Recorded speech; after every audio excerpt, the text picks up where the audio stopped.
इंसान जैसा काम करता है उसे उसका फल भी वैसा ही मिलता है। अगर आपने अच्छे कर्म किए होंगे तो आपको उसका फल अच्छा ही मिलेगा, और आपने बुरे कर्म किए होंगे तो आपको उसका फल बुरा मिलेगा।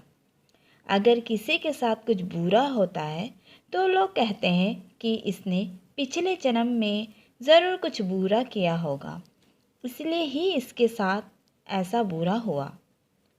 और अगर किसी के साथ कुछ अच्छा होता है तो लोग कहते हैं कि इसने पिछले जन्म में ज़रूर कुछ अच्छा काम किया होगा, इसीलिए ही इसके साथ आज ये अच्छा हुआ।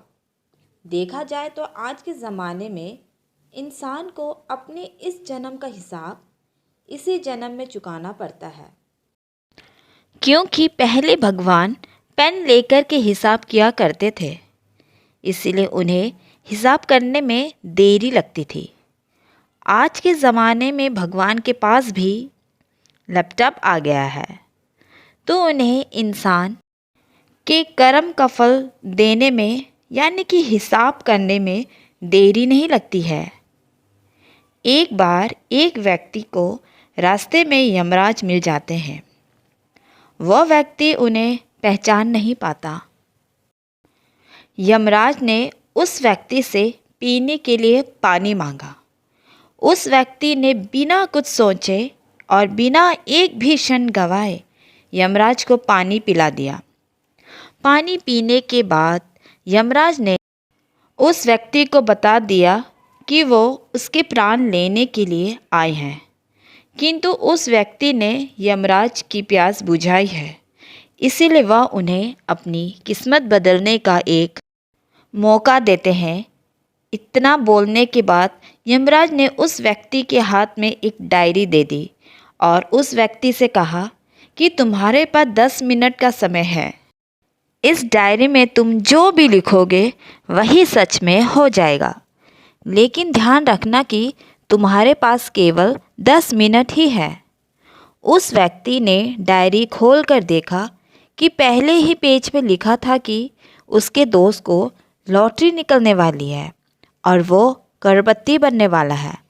वो व्यक्ति ने वहाँ लिख दिया कि उसके दोस्त को लॉटरी ना निकले। अगला पेज पर लिखा था कि उसका एक रिश्तेदार चुनाव जीतकर मंत्री बनने वाला है। उसने वहाँ पर लिख दिया कि उसका रिश्तेदार चुनाव हार जाए। इस तरह वह पेज पलटता रहा और अंत में उसे अपना पेज दिखाई दिया। जैसे ही उसने कुछ लिखने के लिए अपना पेन उठाया कि यमराज ने व्यक्ति के हाथ में से डायरी वापस ले ली और कहा कि तुम्हारे 10 मिनट अब ख़त्म हो गए हैं, अब कुछ भी नहीं हो सकता है।